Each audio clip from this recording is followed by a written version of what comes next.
Hey, what's up, family? Before we get into this episode, I originally was going to drop this episode after the new year, but I realized how important it was to talk about this right before the new year and right before signups.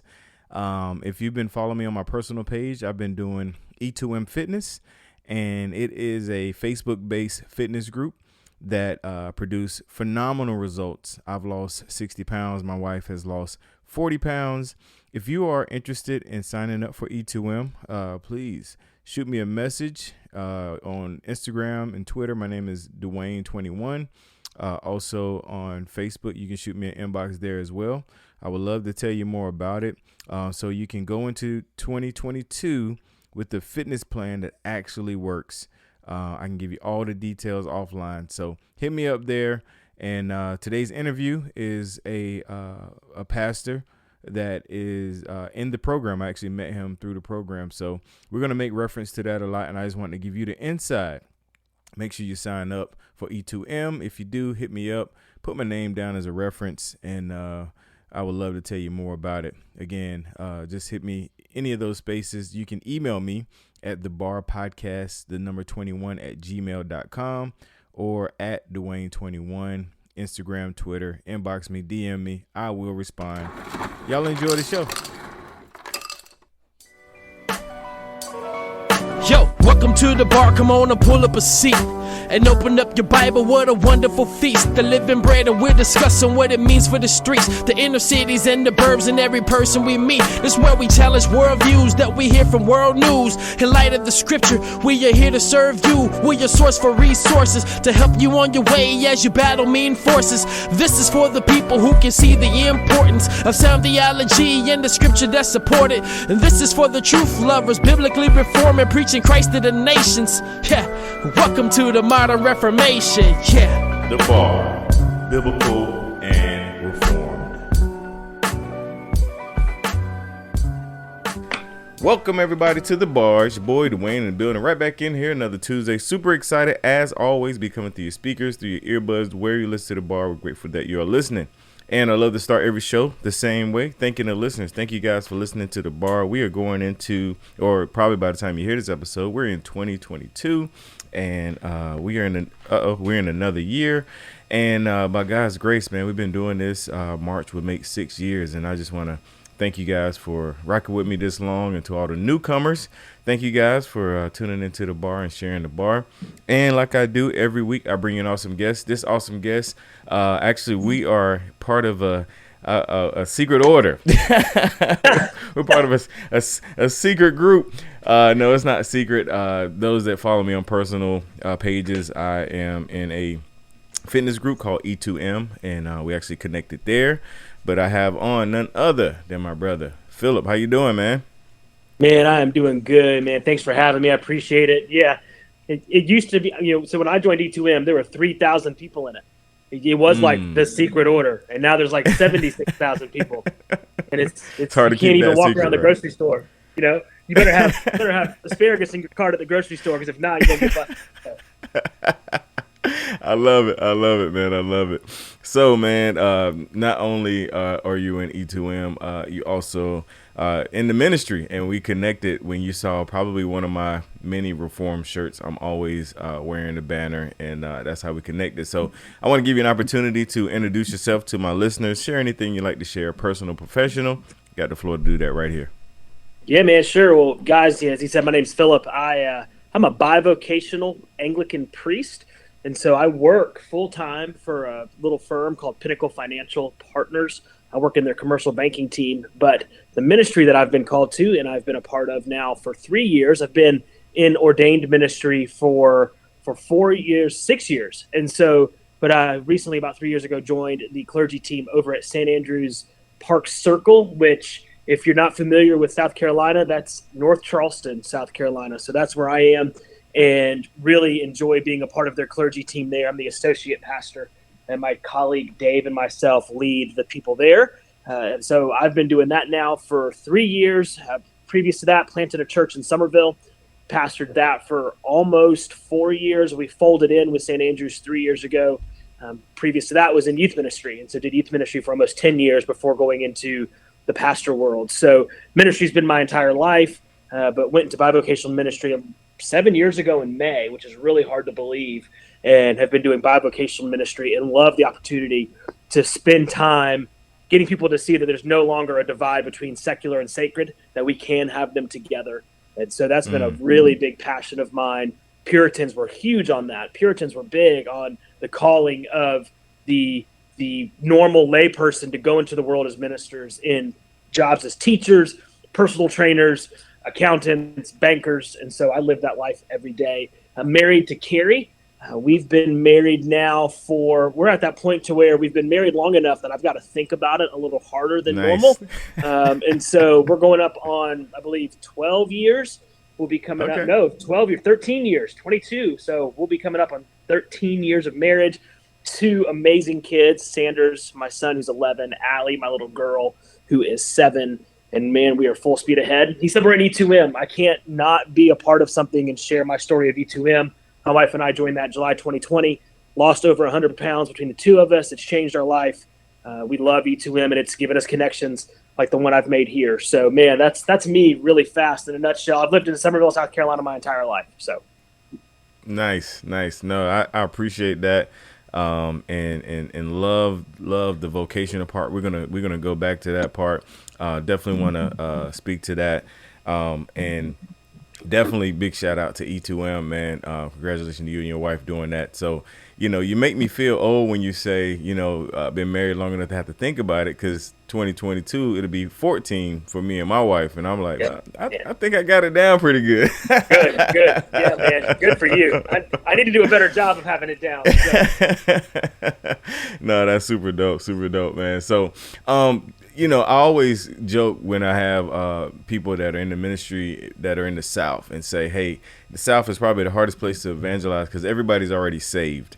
Kind of talk about your experience, being in Somerville, ministry background, going into ministry to call, and then just kind of, even with the church plant, because there's a lot of church planters that listen, just kind of walk through that experience and some things that you learned along the way, as well as, some things that some of my listeners can apply. Yeah, man, for sure. Yeah, no doubt. I mean, we definitely, in the South, there's a church in every corner. I live in Charleston, South Carolina. We're called the Holy City, right? And that's just because the foundations of where we came from. We have some of the oldest churches in America, about 30 minutes from where I sit. A couple of them are Anglican churches. I actually grew up Southern Baptist, so I've only been in the Anglican church since 2007-8.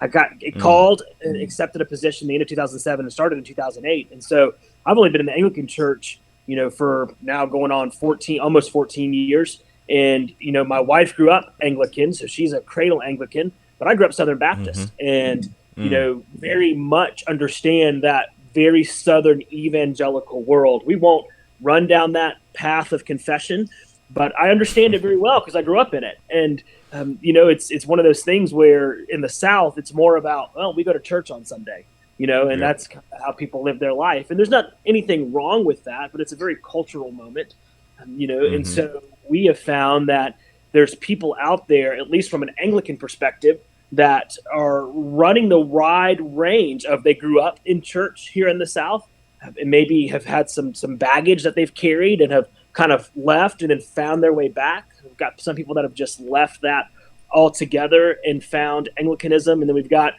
people that were unbelievers and have found us. And I think what's key to us in that is I don't want to say remedy, but maybe a counter to it is just the historical Christianity aspect. As Anglicans, as Reformed Anglicans, we embrace historical Christianity. We believe that we've been given a Christianity that has been passed on from first century, when Jesus passed it on to his disciples, and it was established there by Peter when it was established by Paul and Peter and those guys in Acts, and how it was just sent on from there, right? And so we believe that we've been given this historical Christianity that we are to live into and to carry forward. And we have found that has provided some structure in the life of chaos that we often find ourselves in. We're liturgical, and so our services are by nature very structured. And we are just finding that that's offering something different for people to look at a historical Christianity that also is not just locally to a Southern context here in North Charleston, South Carolina, but also that has a global aspect, right? So another part of Anglicanism is we're global. We have a global Anglican communion. And so if I were to cross the big blue ocean and go to a church in England, or maybe where you're seeing a really big rise, in Africa, if I were to walk into one of those churches, it would have similar feelings and smells and words that I would often do here in North Charleston on a Sunday morning. And so really what we're seeing is it's breaking people out of that Southern cultural Christian context and attaching them to historical Christianity that's also a worldwide Christianity, and realizing that we've got brothers and sisters of all shapes, sizes, colors, background, nationalities that are worshiping the exact same way we are. And so it really helps break down those walls and makes us realize that we're part of something bigger. Nice. I love that. Love that. So when you did the church plant, that was Anglican as well, I'm assuming? Yeah, man. So we planted an Anglican church here in Summerville, South Carolina, back in, my little girl was born 7 years ago, and we launched services, 2 weeks after she was born. And so that was, we launched 8 years ago and then went into full-time weekly services not too long after that, so 7 years ago. And we did that for about 4 years, and the Lord did some great work. But back to the South, right? There's churches everywhere. And, where we were in Somerville, there was another Anglican church down the street. I love them dearly, great brothers and sisters. We had a hard time gaining a lot of traction, lost some key families. And then one night, my colleague and I, Dave, we were spending time with each other. And once a month, him and I would get together for 5 years. We were pastors to each other. We pastored each other. He was planting an Anglican church 20 minutes from me, and the Lord, through good conversation and through direction and Holy Spirit leading, brought our churches together. And so I went and joined the clergy team at St. Andrews back in 2018. Nice.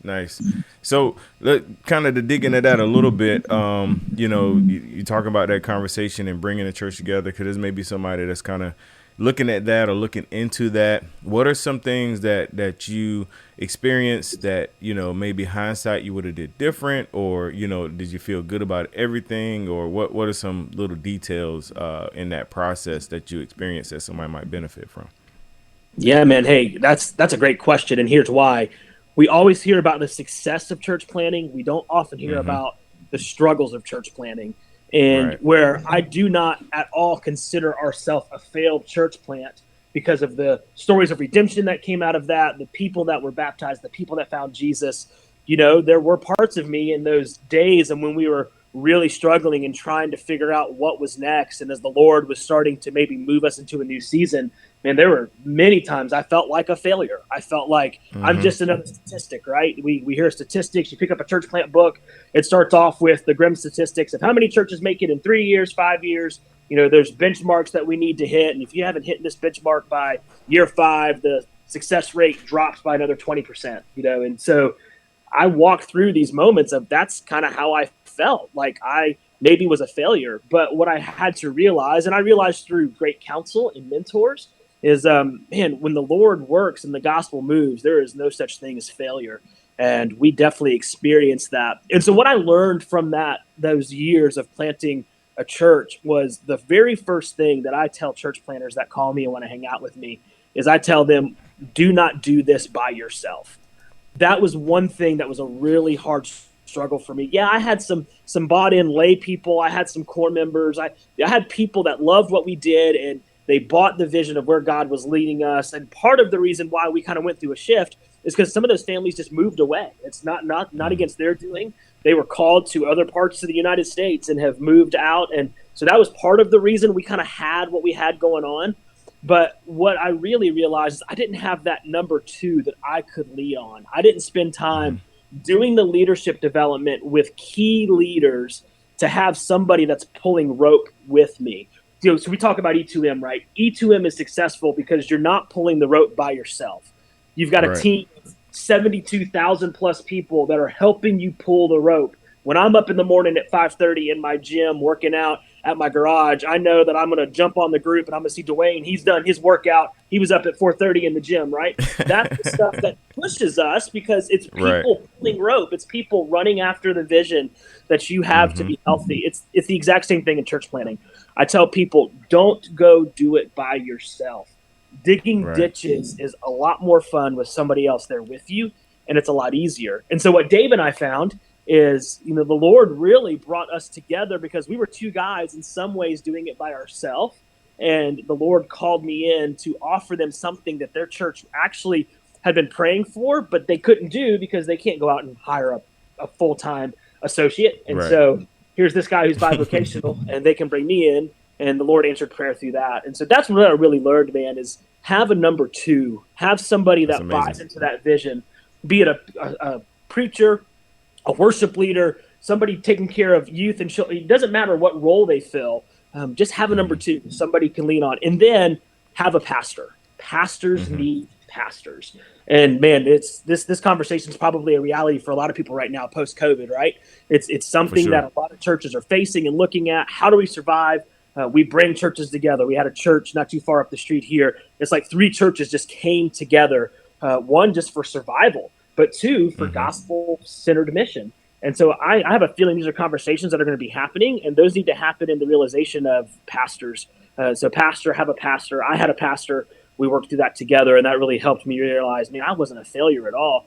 People found Jesus. They heard Jesus. They saw Jesus. And that's why we do what we do, whether it's for 1 or 1,000. And so, man, I'm blessed on that time and what I've learned through that, and being able to be a part of what God called me to in Somerville, and now what we get to do in North Charleston. Yeah, no, that's beautiful. I love that, and I think that is just God-ordained timing, because like you said, post-COVID, what we're going through, people trying to figure out what's what, is really important that we band together, and become stronger together. That is a really, really good point. I appreciate you touching on that. So before the break, right now, you talk about, bivocational and all of that, and you kind of touched on it in the beginning, for those young seminary guys that are, itching to come out and be full time. Tell some of the advantages and some of the perks of not being full time, but being bivocational before we go to the break. Yeah, man. So perks and advantages.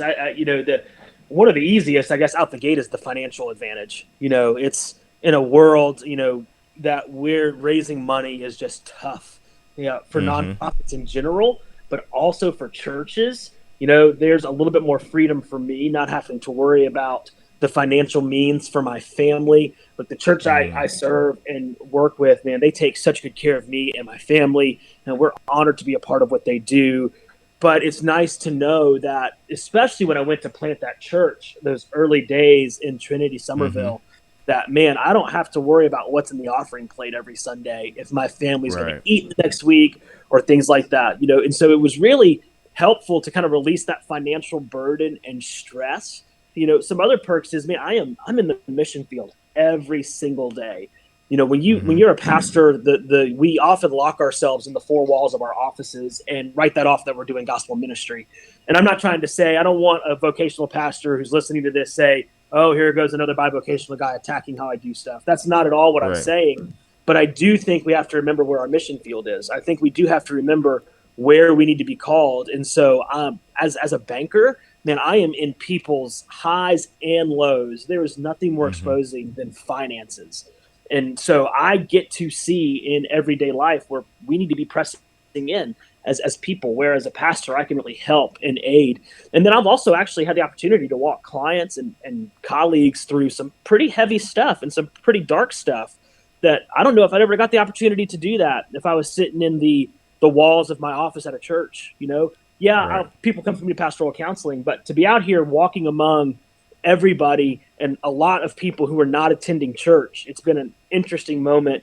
It's been a cultural moment for me to step into and almost be considered as a pastor by a lot of people that I know that don't even darken the doors of churches.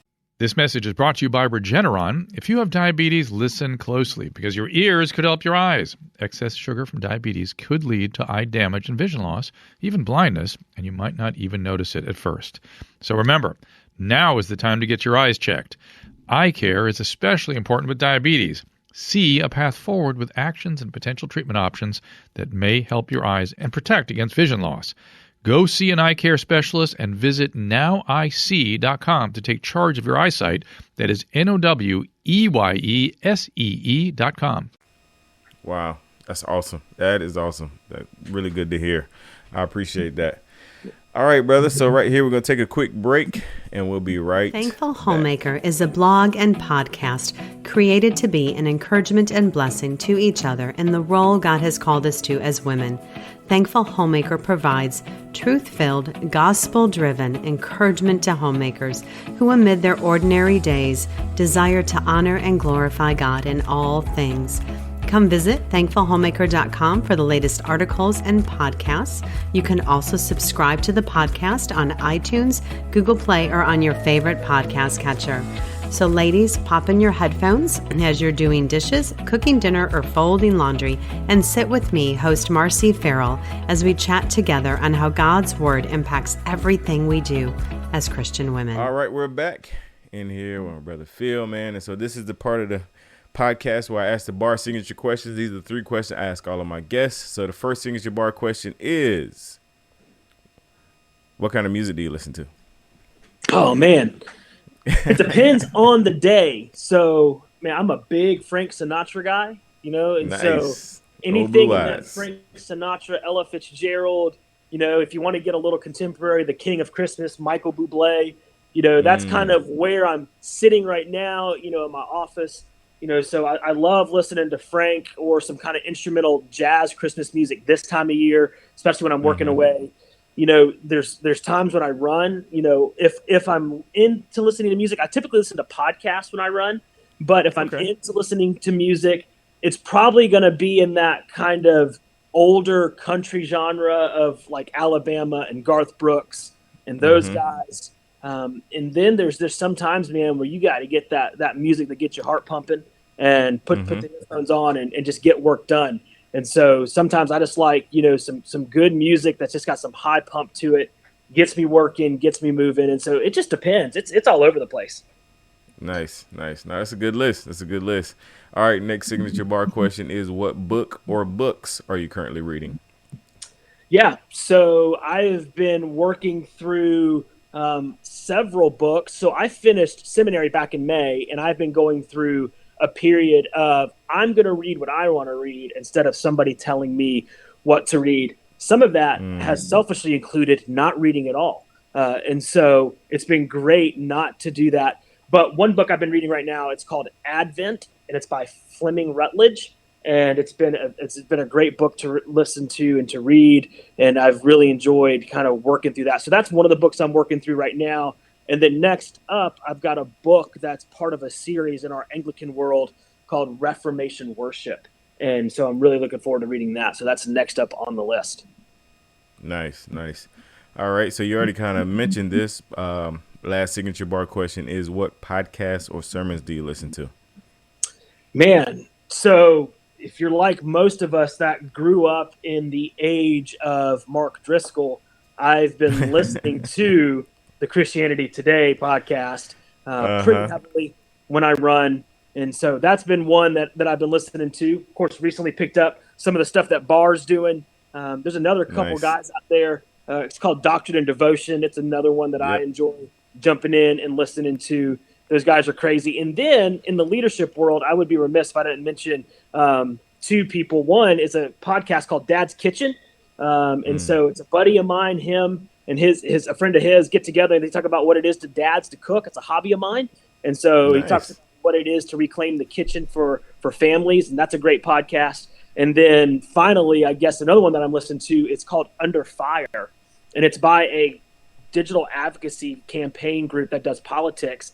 And they talk about crisis management, and cancel culture, which I just find fascinating in today's world. So again, like my music, it's a wide array of things. Gotcha. Yeah, I'm subscribing to Dad's Kitchen right now. You got my. That's a good one, man. Got to check it out. Good deal, brother. Well, listen. First, again, thank you for taking time out of your schedule. Jump on my show. Very, very grateful for that.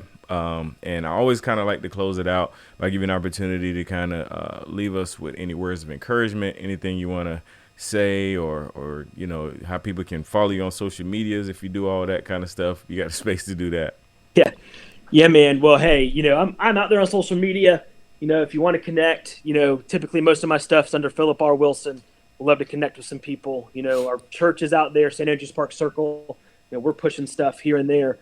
But I think my biggest encouragement, and it's really just in the anticipatory sense of the season, right? So as we're doing this right now, it is December 22nd. Christmas is coming.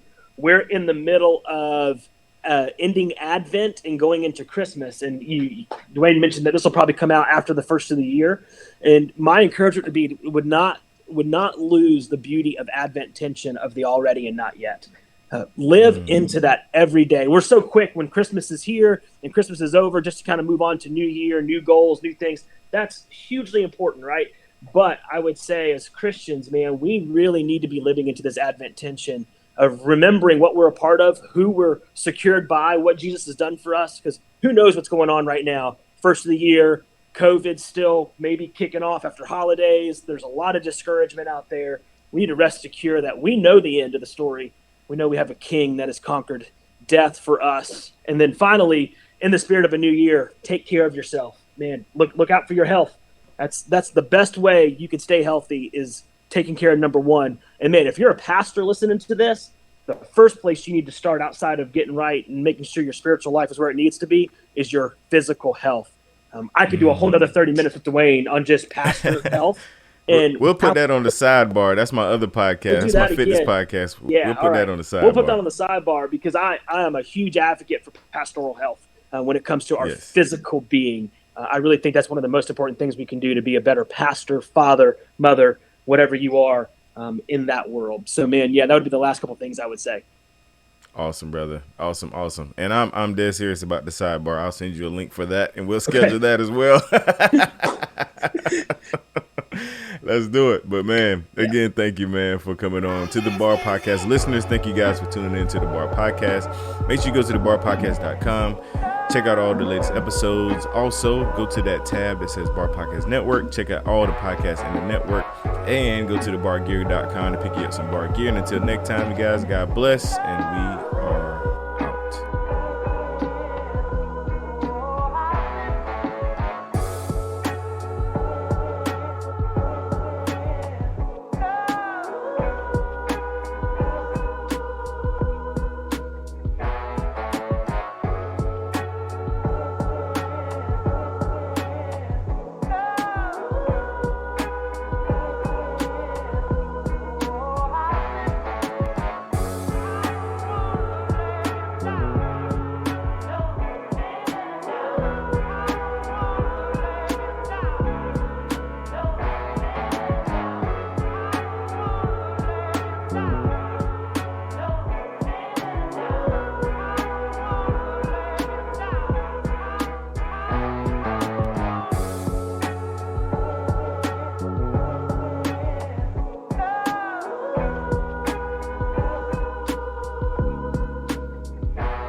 Almost 90% of women have cellulite. And guess what? It's not their fault. We don't choose cellulite, but we can choose a different way to treat it. Meet Quo, collagenase Clostridium histolyticum, AAES, the first and only FDA-approved prescription injectable for moderate to severe cellulite in the buttocks of adult women. This non-surgical treatment is injected by an aesthetic specialist in 10 minutes or less. Individual results may vary. Do not receive if you are allergic to any collagenase or ingredients in Quo or have an infection at the treatment site. May cause serious side effects, allergic reactions including anaphylaxis, and injection site bruising. Seek medical help right away for any signs of allergic hypersensitivity. Tell your doctor about all your medical conditions if you have a bleeding condition or take medicine that prevents clotting. Most common side effects include bruising, pain, hardness, itching, redness, discoloration, swelling, and warmth at the injection site. Ask your doctor about all possible side effects and for product information. If you're ready to get to the bottom of your cellulite, learn more and find a specialist at Quo.com.